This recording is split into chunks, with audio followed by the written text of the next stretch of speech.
Greetings.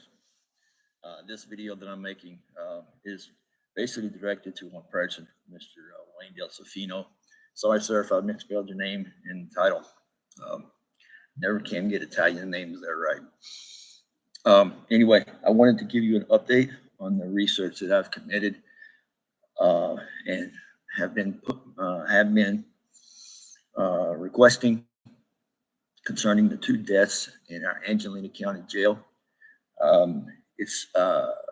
The information that I've collected is pretty extensive, and also to alert you of the fact is that we're having very difficult times getting anyone to answer our Freedom of Information request. They have been sent out, and they are actually coming up on their 10-day period. So I wanted to share with you the information because I feel that I owe you one. Due to the fact is that you took our case, Mr. Lopez, and you ran with it. So on a side note, Mr. Lopez discussed it, and he has a civil lawsuit with Angelina County. I will be providing that to you in the mail, so you may review the civil lawsuit. But we've also decided that we're going to compensate you as soon as the lawsuit gets settled. So we're not doing that to kiss butt and try to get another video on. All we're doing is trying to reward you for the job that you do and also your staff. So here we go. Glenn Earl Smallwood passed away. And excuse me for 1 second. I'm going to get the dates right. On 6/17 of 2023. Now, the details are this. Reviewing the video from the Lufkin Police Department, Mr. Smallwood was arrested for public intoxication. He was on his knees in the street writing something on the pavement.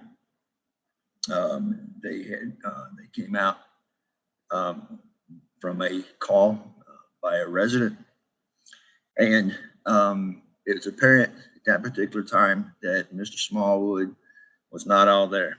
What I mean by that is that he was having a psychotic moment, whether drug induced. We'll go through that in the coroner's report. But with that being said, even the arresting officers on a video cam even stated to him, "This guy's on something. He's not acting right," and they admitted that. At that particular time, the Lufkin Police Department, they called in Mr. Smallwood, his identification, and it appeared that earlier in the day that there had been a AMA, which was basically a medical alert issued for Mr. Smallwood for him to be picked up because he was requiring medical assistance. Earlier in the day, Mr. Smallwood had apparently was released from the Burke Center, or he walked away from the Burke Center where he was being treated for his addiction. He went to the hospital, and they were initiating detox procedures, which basically they put him on saline, and they had him hooked up to an IV. Mr. Smallwood, being in his state, he just got up and walked out. So the medical personnel, they put out an AMA on him to alert the authorities that he was being looked for, and to also identify that he needed medical assistance. Now, we can verify that because the fact is that over the radio with dispatch, the conversation went as this. One of the officers asked, "Well, is he AMA?" The dispatcher said, "Well, no, not technically. I don't know what technically means. Either you're AMA or you're not AMA. And I don't know particularly the time frame of when you fall off the record." However, the fact is it was stated on the video, "Oh, this is the guy we've been looking for all day." So that's from the Lufkin PD. We go into the next phase where Mr. Smallwood was transported to the Angelina County Jail. He was being booked for public intoxication. At this particular time, things start to get sketchy. Mr. Smallwood had received a contusion to his head, not by the Lufkin Police Department, sometime upon his arrival at jail. He was bleeding. The individuals, people that were there on duty, and I have the list, but the lead that night was Lieutenant Rodriguez. He has been known to have been in, he is involved in many of these incidents, and his name keeps popping up. And then his personnel there.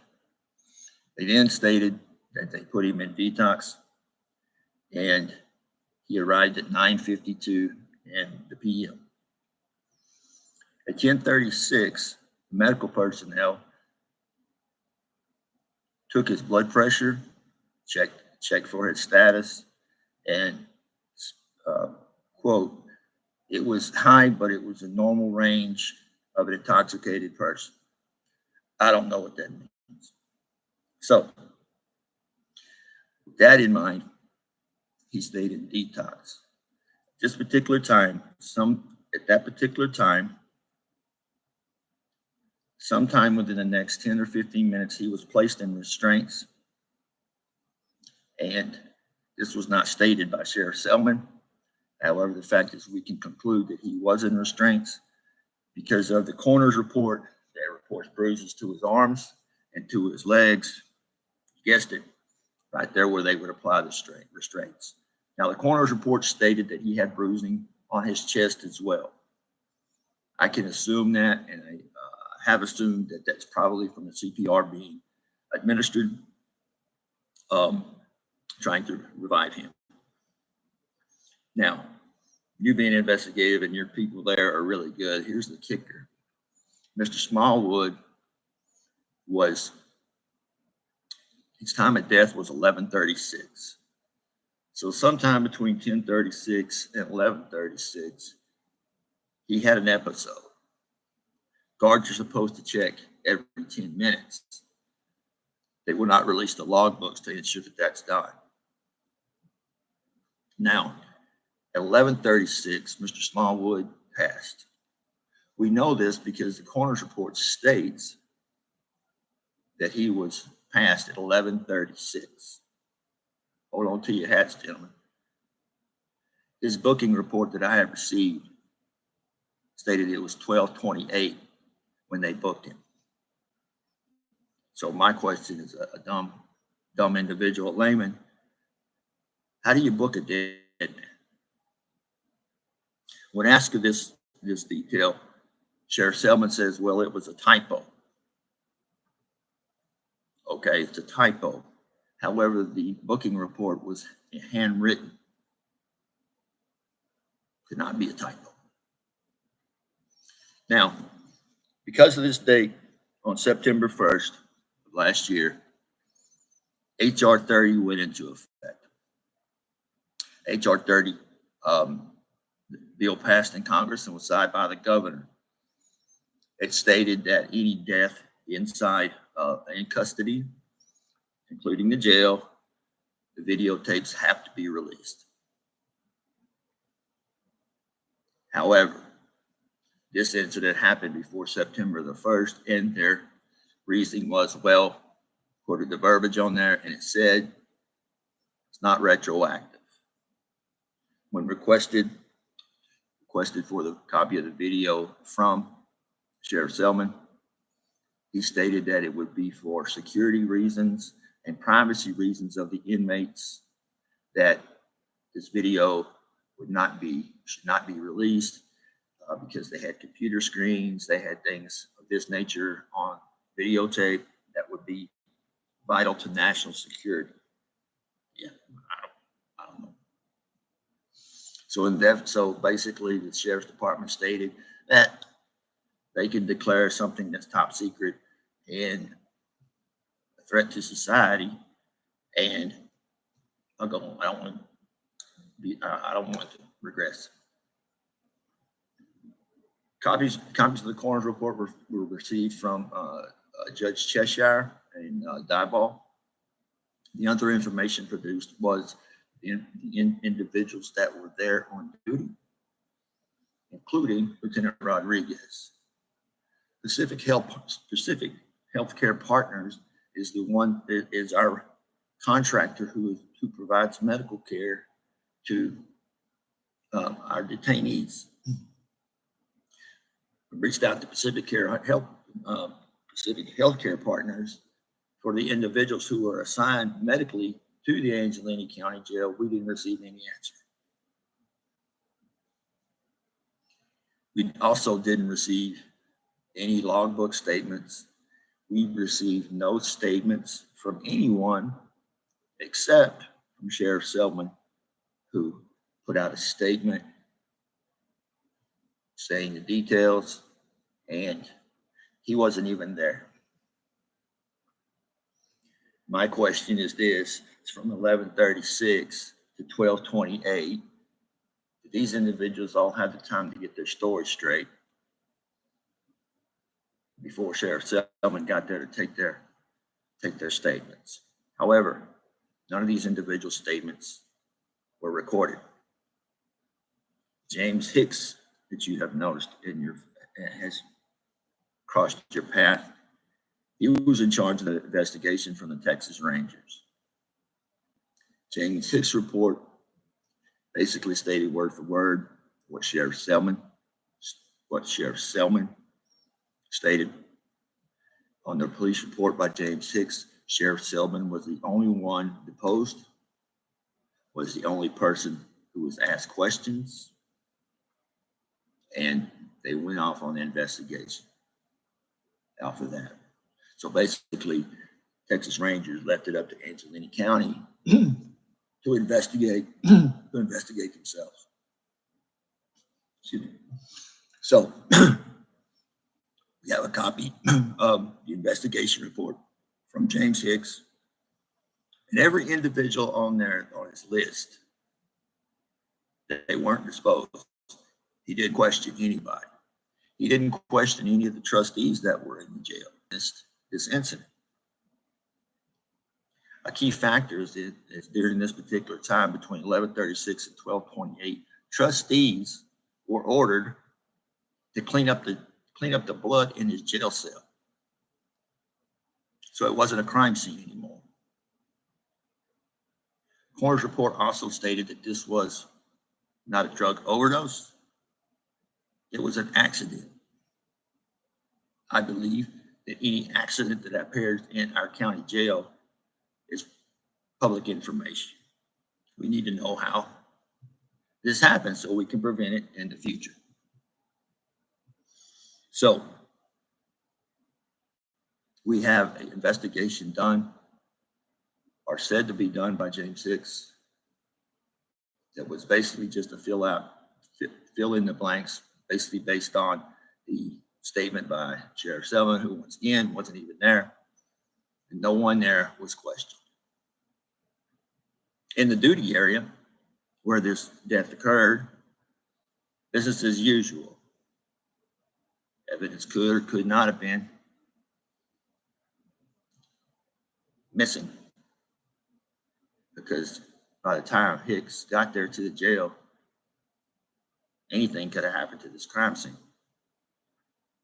People will say, well, it's not a crime scene. Well, if there's a death in a jail, yes, it is. It's a crime scene until the investigation is complete, or not complete, but all the evidence is reviewed. Nowhere in there is there stated where blood was actually cleaned up from his jail cell, who he was placed in detox, in a jail detox facility there. Nowhere does it mention that he was in restraints. The key factor in the coroner's report was very simple. That he was in restraints. The key factor in the coroner's report was very simple. It stated that he was placed in restraints because of his past history. So in other words, he was placed in restraints for some reason other than he was needed to be in restraints. Just on his history, they based it on his history. So we're going to put him in restraints because we had trouble with him before. Meanwhile, the man's detoxing. How dangerous can he be? Especially a man who's back getting ready to pass away at 11:36. So as you can see, there are many unanswered questions. However, the same key players keep coming up. And mind you, the reason why, or I believe the reason why, that this is being held hush-hush, because our local commissioners meeting have actually approved the jail extension. So we will start that. I believe the completion time on that is 2025. Now, noted, this is a high security area. We cannot be seen by the public. However, we have a photo of Mr. Selman showing off his new jail, including the expansion. It's the schematic drawing of the jail. Why is that not top secret? So we can't get around HR 30. We went up to the district attorney's office, or went up to the attorney general's office. They agreed, and the OIG, they agreed as well, based on the information that actually was provided. We are not sure whether or not the grand jury was shown this video. It was confidential, top secret, whatever they want to call it. But so we can't get verified that this video was shown to anyone. Sheriff Selman's statement was that he was not going to show this video to anyone. And as the family's request. Okay, then explain to me this. Mr. Robert Smallwood, James's brother, has filed a civil lawsuit and is begging for this video to be shown. Obviously, he's seen something to file a civil lawsuit. So there are some questions that remain, and also the individuals that keep popping up on our radar in Angelina County, and it just doesn't. This death doesn't make sense, and I don't know if it's in your purview or not, but I believe, like you said at one time on one of your videos, you stated, "What do you say, Angelina County?" I took that as not a challenge, but also as a correct statement, because the fact is that, you know what, we needed, as citizens, we needed to start asking these questions, just like you were asking these questions. I took it as a way of you showing us information and arming us so we could actually investigate our government and do our research for the Freedom of Information request. I took it that way. And there's many others have taken the same route. So we now face the Glenn Smallwood incident. Now we have a individual, Mr. Stolik. Mr. Stolik was 46, I believe, 46 or 42. Please don't quote me on that. However, the fact is he was arrested on the same charge, public intoxication. He was arrested at a church where he had taken some stuff out of his truck, throwing all around. Seems that he was in distress. There's no video footage from the Lufkin Police Department, having probably learned their lesson. Mr. Stolik checked in to the county jail. They put him in detox for 2 days. 2 days. During the time of detox, he was not even booked into the county jail, because the fact is they said he was incoherent and he couldn't answer questions. Medical personnel actually looked at Mr. Stolik. Same verbiage. His blood pressure was high, but in the range of intoxication. You notice how that word keeps going by on every investigation? So now we have 2 deaths within a year, or about a year, and none of them are explained. Now, nobody has been held accountable. Nobody has been asking questions. The grand jury did not get to see all the information that was available. So now we have a cover-up. Mr. Stolik and his family have not formally filed a civil lawsuit. Have not formally done that. I think that they're waiting on the information that's coming back from the investigation and also statements that are made from the jail. However, the only thing we have as evidence right now is Sheriff Selman's statement, who wasn't even there. In my belief, that if you're going to make a statement, you have had to have interviewed every one of these individuals. Their interviews have to be on the record of what happened, what they saw when they witnessed this event. Anybody in the close proximity who witnessed any behavior should have been documented. And then also the reaction to the death should have also been noted. However, the fact is that there's one ringer that we have. As I stated, this is going to be their potential problem.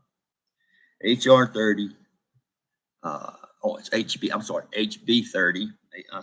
HB 30 was passed and it was put into effect September 1st of 2023. This death happened after September 1st, and they are required to provide video of the Stolik incident, and also offset documentation referring to the death of Mr. Stolik. Now, in my opinion, if we get the Stolik video and the information, then we can go back to the district attorney and actually say, we need to see what happened on the Glen Smallwood case and show a pattern of abuse. That's just me. I don't know. Anyway, 2 deaths in a county jail is not to be pushed under the rug. Authorities should be making every effort to find out how it happened, find out what they can do to prevent it from happening, and review their procedures of checking in people that they deem are intoxicated. However, the fact is that has not been done.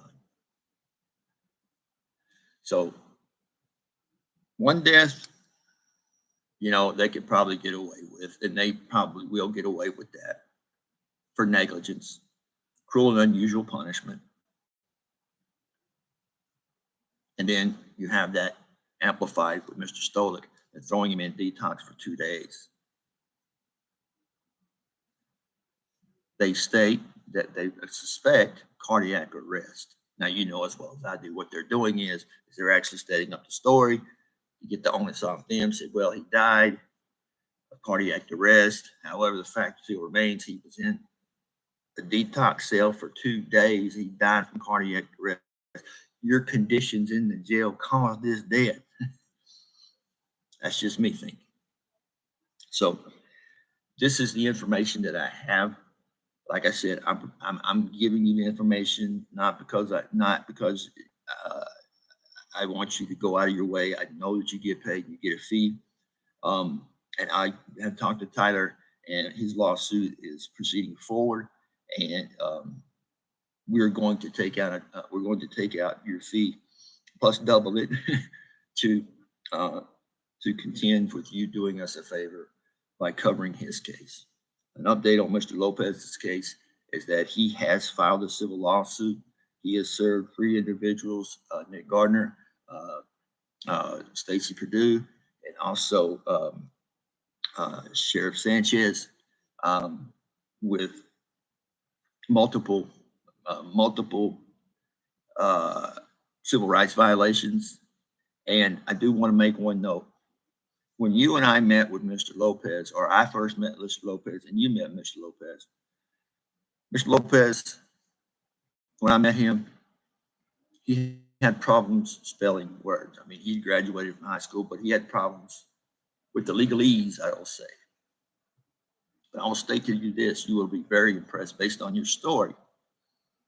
You covering him and taking a chance on him. You covering him and taking a chance on him.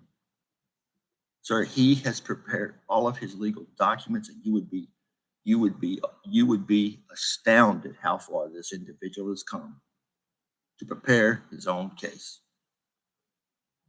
It is remarkable.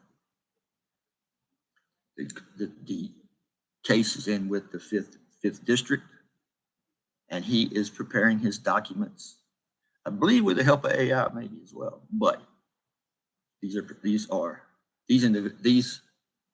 lawsuit, if you look at it, you would swear that it was actually produced by an attorney.